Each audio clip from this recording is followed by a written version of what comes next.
Donc de la vie même de mon chirurgien, on est à un stade pratiquement zéro hein, de cette maladie, donc ça a été incroyable. Et je suis rentré à Toulon d'une traite, sans dormir, sans rien. Impressionnant, vraiment un retour de forme.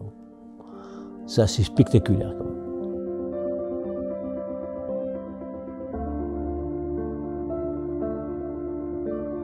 Bonjour, Hervé Pietra, 73 ans. Mon cancer est apparu de façon très classique par des hématuries. Et ensuite, les investigations ont naturellement prouvé ce qui est valable dans 80% des cas, qu'effectivement les cellules étaient cancéreuses. Alors les traitements sont très connus. Hein. Il s'agit de traitements basés sur un antibiotique qui est la mitomycine, avec une forme dérivée, la mitomycine réchauffée, et puis le fameux BCG. Il faut faire une observation, c'est que la médecine n'a pas beaucoup progressé sur ce sujet-là, puisque c'est les mêmes traitements depuis très longtemps. Moi, j'ai suivi ces traitements 4 fois, donc les 3 plus 1 encore une fois, et le résultat n'a pas été satisfaisant. Donc, à la suite de ça, la faculté dans son ensemble, j'avais la chance d'être suivi à la fois par plusieurs équipes médicales, dont un peu en consultation aux États-Unis, sont tous arrivés au même résultat, ayant échoué. On peut parler de l'échec là-dessus, de ces 3 façons, ça s'est étalé sur 3 ans, hein, donc ça a commencé en mai 2017. Il n'avait qu'une seule solution à me proposer, c'est l'ablation de la vessie, et c'est là que on a eu avec la faculté une différenciation complète d'avis. Je voudrais également préciser à cette occasion que l'ablation de la vessie implique immanquablement, mais on vous le dit pas vraiment nettement, l'ablation de la prostate. Donc c'est des décisions extrêmement lourdes, et ce que je constate, c'est qu'elles sont prises de façon collégiale, avec un entretien extrêmement bref avec l'intéressé, auquel on propose éventuellement l'assistance d'une psychologue pour faire passer la mauvaise décision. Voilà, c'est une raison pour laquelle je me suis dit, regardons peut-être autre chose.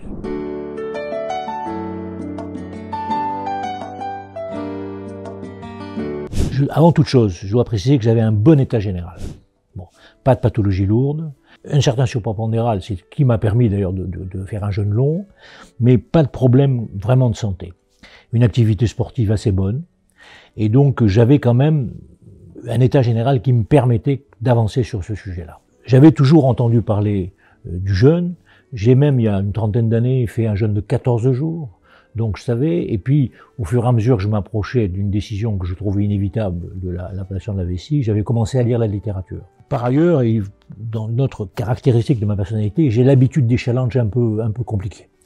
Par exemple, j'ai fait Paris-Marseille à vélo, 100 km à pied, etc. Ce genre de choses, j'aime bien. Or, c'est effectivement ce qu'on fait quand on attaque un jeûne réputé long.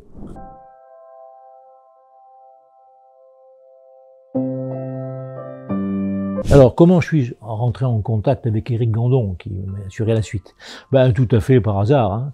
D'abord parce que son site est très bien référencé, et ça s'est passé très très vite. Dans le TGV, on s'est téléphoné, et tout de suite, donc dans les premiers jours du mois de juillet, je suis allé à Guéméné-Penfao, en Bretagne, commencer une série de 4 semaines que j'ai poursuivi, également avec la présence d'Éric, pour 12 jours supplémentaires, pour bloquer un jeûne complet de 40 jours. Alors une précision, c'est un jeûne total, hein, hydrique mais total, et il n'y a aucune autre complémentaire, apport alimentaire, c'est 0 apport alimentaire pendant cette période. Les dates, c'est donc tout très simple, 1er juin, 30 juin, de cette année, 2020, et donc j'ai arrêté donc après 40 jours de jeûne, donc autour du 10 juillet. Je veux aussi préciser que la décision de faire un jeûne long avec Éric n'a pas été prise pour lui de façon rapide, au contraire.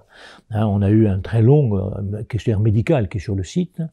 On s'est vu avant de démarrer vraiment, donc je considérais que j'avais reçu les conseils nécessaires pour attaquer cette expérience. C'est pas simplement un coup de tête. C'est vrai, ça s'est vite passé, mais on a pris le temps de regarder les choses.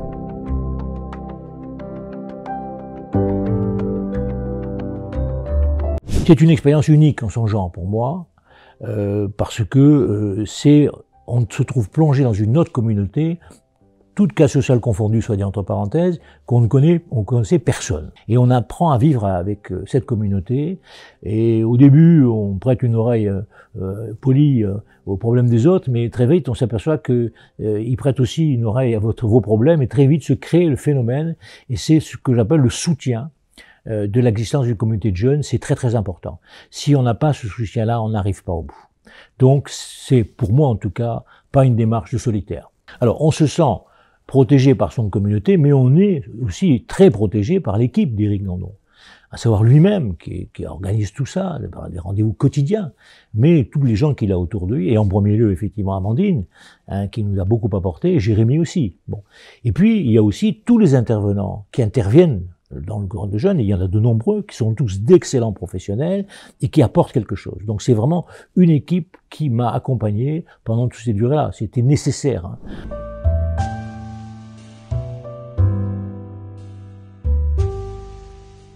Alors, c'est ça aussi, j'étais pressé quand je démarrais, j'avais pas compris cette dimension. Pour moi, j'avais commencé à vouloir prendre des cours d'anglais parce que j'avais soi-disant rien à faire, on n'a même pas à manger. Donc, non, en réalité, non. Il y a beaucoup d'ateliers, c'est très intéressant. Bon, il y a des domaines que je connaissais pas du tout, hein, la numérologie, je sais pas ce que c'est. Donc, mais par contre, il y a beaucoup de notions de naturopathie, c'est très intéressant, même pour la suite, puisque on le verra, à la suite du jeûne, sa vie change complètement, son animation complètement. Donc, il y a des notions. Et donc, les bases, les fondamentaux de la naturopathie, je les ai appris à cette occasion-là. C'est très intéressant. Mais il y a toute une série d'autres activités qui sont à la fois apportent des données, mais qui occupent quand même la journée. On est toujours occupé quand même, contrairement à ce qu'on peut penser. Alors, on va dire un mot de l'activité sportive. Bon, moi, à l'expérience, j'ai considéré qu'on pouvait pas avoir une activité sportive forte. C'est pas possible. Il y a toujours des fanatiques de la perte de poids qui disent non seulement je vais arrêter de manger, mais en plus je vais me défoncer. Ça, c'est une connerie, à mon avis, franchement. Donc, en fait, ce qu'on fait, c'est qu'on fait de la marche pour 3, 4, 5 kilomètres, mais pas plus. Parce que on s'observe, on s'économise. Quand on commence un jeûne de cette durée-là, on ne sait pas du tout si on va arriver au bout. Et on peut bien craquer en plein milieu, pour des raisons qu'on ne maîtrise pas. Donc il faut être très prudent, gérer ça très prudemment. Et donc l'activité sportive doit être un accompagnement, mais surtout ne pas déborder à un certain stade. Alors, à cet égard, je veux quand même faire observer que l'activité sportive, à mon avis, doit être très maîtrisée, garder une certaine truc pour. Il s'agit simplement de faire en sorte que la masse musculaire garde une certaine tenue, pas plus. Bon. Et donc, de ce point de vue, je l'ai vu, conduire un jeune avec une grosse activité de randonnée ne semble pas évident du tout. Donc, le jeûne se termine. C'est un grand moment. Et on ne cache pas qu'on est très fier. On se prend un peu comme un général d'empire, puisqu'on a réussi quand même à faire 40 jours de jeûne, mais les gens ne le croient pas. Hein. Quand on dit ça aux gens, ils pensent qu'on rigole, ou qu'on a triché, etc. On n'a pas triché. On a fait vraiment 40 jours. Donc, l'évolution de la maladie. Alors, à la fin de mon jeûne, sur des conseils d'Éric, qui je crois était très judicieux en l'occurrence, j'ai pas entraîné un suivi médical, un contrôle médical après. Il voulait que les mécanismes du jeûne, qui, comme on le sait, sont fondamentalement assis sur ce qu'on appelle l'autophagie, hein, fassent leur effet. Et il m'a expliqué qu'il faut quelquefois plusieurs semaines après, à la fin du jeûne, que cet effet se manifeste vraiment. Donc j'ai attendu 1 mois et demi avant de déclencher les contrôles, si je puis dire. Alors ce contrôle, c'est en premier lieu un scanner, hein, qui m'avait d'ailleurs été prescrit par l'établissement qui me suivait le plus. Et donc j'ai suivi cet examen, et ce qui m'a frappé, c'est que les gens qui m'ont fait le scanner ont pris beaucoup de temps. Ça a été très long, le rapport était long et très documenté. Ce rapport, quand je l'ai lu en béotien, j'ai trouvé qu'il y avait des éléments positifs à l'intérieur. Donc j'étais content, et donc j'ai reporté cette information à l'ensemble des équipes médicales qui me suivaient précédemment. Et là, quelle n'a pas été ma surprise. 2, qui est les plus prestigieux des équipes, n'ont même pas répondu. 1, j'avais un entretien prévu, ça s'est extrêmement mal passé. Donc parce que l'interlocuteur que j'avais en face de moi a qualifié ma démarche de charlatanisme, n'a même pas voulu lire 15 secondes pour l'imagerie médicale, le compte-rendu du radiologue, c'est du travail d'imbécile, naturellement quand on est chirurgien, les radiologues sont des crétins, et voilà que ça s'est donc, tout a dérapé, vraiment. J'ai fait un recours d'ailleurs devant la commission sanitaire dans l'établissement pour la façon dont j'avais été traité. J'ai été reçu par des gens polis, mais le résultat des courses, c'est que, au fond, cet établissement n'a même pas voulu examiner une seule seconde que quelque chose avait pu se passer. Donc ça a été la fin de mes relations avec cet établissement, et ma chance extraordinaire, c'est parmi tous ces il y en avait un grand urologue, qui lui, en voyant mon scanner, m'a dit « Ah, c'est marrant votre truc, c'est intéressant ». Et donc, il l'a regardé, Et donc on a décidé de faire, à la suite de ça, l'opération classique consiste à aller voir où, à l'intérieur de la vessie, où en sont les polypes, où sont en nombre, etc. Donc on a suivi cet examen, et donc il y a eu l'analyse de ces choses-là, et il y a eu le résultat pratique. Et je vais prendre mes notes pour pouvoir vous le dire vraiment, parce que c'est très intéressant, c'est pas simplement une impression. T1, tumeur dont la racine s'arrête au chorion, et donc groupe 3, c'est plus tumeur au haut risque évolutif. Ça c'était le classement avant le jeûne. Après le jeûne, qu'est-ce qu'il était devenu? Il est devenu malignité PTA, c'est-à-dire le grade, absence de CIS, pas de lésion filtrante. Donc c'est déjà un changement très important dans la classification. Donc on a considéré qu'on me mettait en observation et je repassais quelque temps après une nouvelle cystoscopie pour voir ce qu'il en était. Et tous ces prélèvements, bien entendu, on a fait la résection de ce qui restait, sont partis en analyse pathologique. Et voilà la dernière analyse pathologique qu'on a sous les yeux. Mini-carcinome urétral, papillaire non infiltrant. Sans caractère dysplasique, absence de lésions infiltrantes, etc. Donc de l'avis même de mon chirurgien, on est à un stade pratiquement zéro hein, de cette maladie. Donc on va comme toujours rester très attentif à l'évolution des choses, mais c'est valable pour tous les cancers. Hein. Donc moi je considère qu'on a en gros gagné notre pari, c'est pas que le mien, et qu'on a fait reculer donc la présence de ce cancer qui n'avait pas encore atteint un stade très grave, puisqu'il n'était pas traversant. Mais quand le cancer devient traversant, c'est très grave, hein, parce que les métastases peuvent traverser la vessie et s'installer dans tous les organes. Là, on change de programme, c'est le pronostic vraiment grave, quoi. Donc, j'ai jamais été dans ce cas-là, j'étais au bord. Bon, et donc, grâce à ce jeûne, c'est ma conclusion, j'ai ramené la situation. Donc, maintenant, on est en phase d'observation pour ce qui se concerne la présence d'un cancer dans ma vessie, mais surtout, on va se pencher sur la gestion du terrain. On considère qu'en gros, on a fait ce qu'il fallait, mais il faut maintenant gérer le terrain, et c'est presque aussi important que le jeûne lui-même. Moi, je considère qu'il a disparu. C'est-à-dire que le taux de malignité est combien qu'à zéro. Bon. Il est quand même le seul qui s'est satisfait de la situation, parce que j'avais le sentiment que les autres, au fond, ça leur faisait de la peine, que je force un peu le trait, je reconnais, mais donc il me dit, même dans les comptes rendus des anapathes, qu'ils étaient un peu moins optimistes qu'ils auraient pu le faire parce qu'ils avaient mon dossier et qu'ils voyaient tout ce qu'il y avait avant et qu'ils se sont presque fait violence pour ne pas aller au-delà. Donc moi, je considère que je suis en phase d'observation, mais au fond, on l'est tous, hein, donc cette dimension pour moi n'existe pas, quoi. Voilà, on peut s'interroger maintenant pour savoir en quoi cette expérience de jeûne a modifié ma vie. Elle l'a modifié beaucoup, incontestablement, et comme on l'a dit, il y a un Hervé d'avant, un Hervé d'après. Alors, la modification, c'est essentiellement sur ma façon de vivre et mon alimentation, qui a beaucoup changé, nourri par tout ce que j'ai appris à l'occasion des séances et des ateliers de numéropathie. J'ai supprimé tous les éléments transformés, en commençant par là, hein, tout ce qui est transformé, etc. J'ai supprimé les charcuteries, les produits laitiers, c'est un peu plus compliqué, mais je l'ai fait quand même complètement. J'ai fait la chasse au sucre rapide, dans les autres, dans les farines, dans les pâtes, etc. Donc j'ai travaillé un certain nombre de sucres. Donc mon alimentation a quand même très fortement changé. Et ça, c'est une forme définitive désormais. Donc je pense que ça conduit une façon de vivre tout à fait différente que par le passé. Et quelque part, c'est au bénéfice de ma santé dans son ensemble. Hein. Et donc ça, je ne dis pas que je vais écrire un livre sur ce cancer qui m'a sauvé la vie, mais il faut dire qu'à cette occasion-là, beaucoup de choses importantes, en dehors de ma tumeur et mes tumeurs elles-mêmes, se sont passées. Et c'est un gain qui va rester. D'ailleurs, on l'a vu, puisque j'avais fait des analyses que j'ai pratiquées avant le jeûne et après le jeûne, l'amélioration est spectaculaire, mais vraiment c'est impressionnant. Ont-elles disparu en totalité?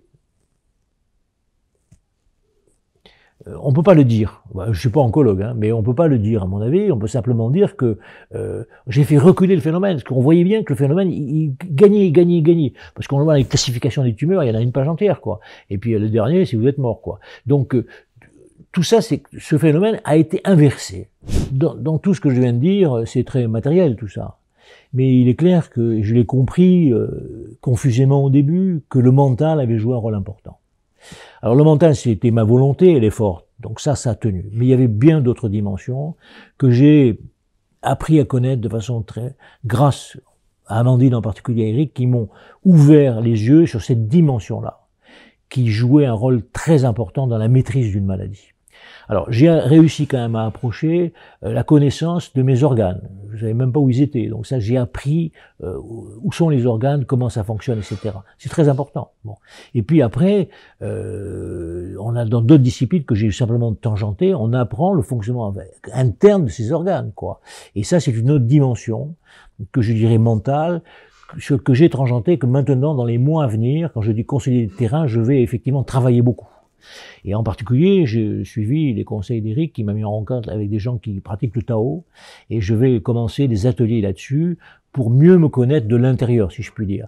Ça fait partie, à mon avis, après tout ce que j'ai changé dans mon alimentation, dans mon comportement physique, mon rapport, cette dimension est au moins aussi importante, et je mets beaucoup d'énergie là-dedans, et j'attends beaucoup de ça.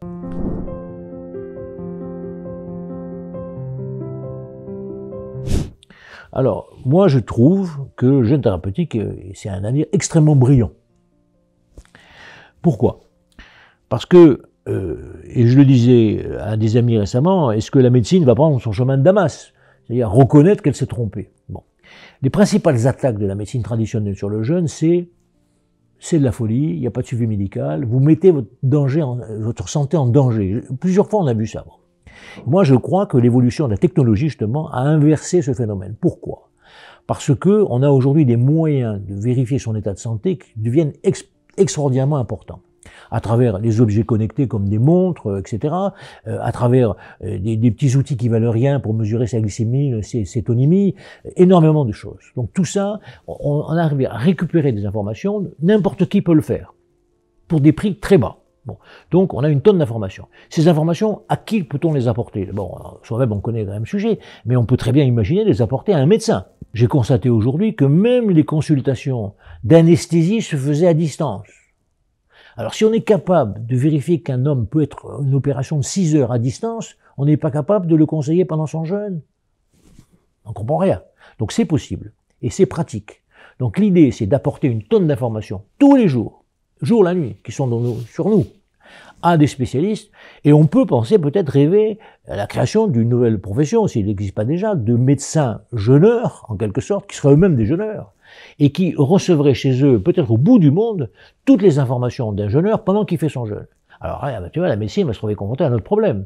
C'est comment peut-on expliquer ce bénéfice de ce qu'on appelle, dans un terme générique, l'autophagie, et il n'y a pas de recherche fondamentale très pointue sur le sujet.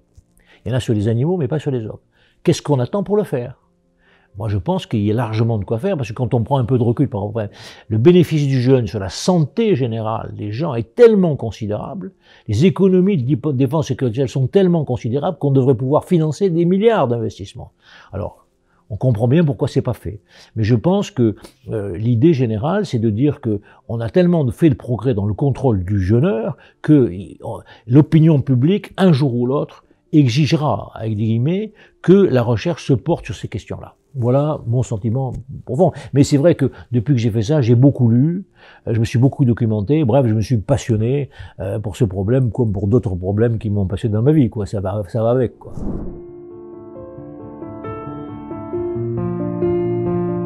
Alors on avait une grille toute faite dans laquelle on avait quelques éléments techniques, mais c'est pour ça qu'à la limite, je dis pas ça, mais ce que j'ai dit sur les montres connectées, etc., on pourrait avoir 50 données, sans problème. Bon, mais on donnait quelques éléments techniques, de la tension, etc., bien sûr, tout ça. Et puis surtout, il y avait d'autres éléments plus qualitatifs. La façon dont on avait vécu. C'est vrai que dans ces 40 jours, quand on prend un peu de recul, on a eu des jours sans et des jours avec, quand même. Hein. Il y a des jours où ça allait pas. Et ça, Eric le sentait un peu, parce qu'il a vraiment l'habitude, c'est un très bon psychologue, et donc il nous faisait parler, il corrigeait peut-être un certain nombre de choses. Bref, il nous redressait. Et ça, il n'y a que lui qui sait le faire, sans doute d'autres aussi, mais c'est cette dimension qu'il faut avoir, hein, doit être conduit, en quelque sorte. Alors au niveau du poids, j'ai commencé à 108, et puis c'est descendu très vite, et le dernier c'était 88. Après j'ai repris 2-3 kilos. Et on le voit sur la courbe Westmet, mon application, je vous montrerai les tableaux, c'est quand même impressionnant, quoi, je veux dire. Oui, ça marque, hein, ça marque. Ça a des effets très, très importants. On m'a posé la question, je réponds volontiers, j'ai-il un rapport entre notre tragédie de la Covid, on va l'appeler comme ça, pour moi, la tragédie, c'est plutôt la façon dont elle était gérée. Mais donc, il n'y a pas en principe, sauf à affirmer que les jeûneurs sont tellement à l'écoute de leur corps et de leur esprit qu'ils ont déjà accompli toutes les dispositions de la prévention.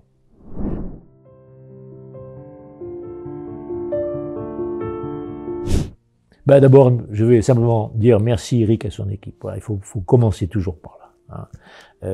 Le hasard a fait que dans un TGV, j'ai découvert son nom, je suis allé le voir, et on a parlé, pas tellement d'ailleurs, hein, donc, mais il faut avoir de la chance un peu dans la vie.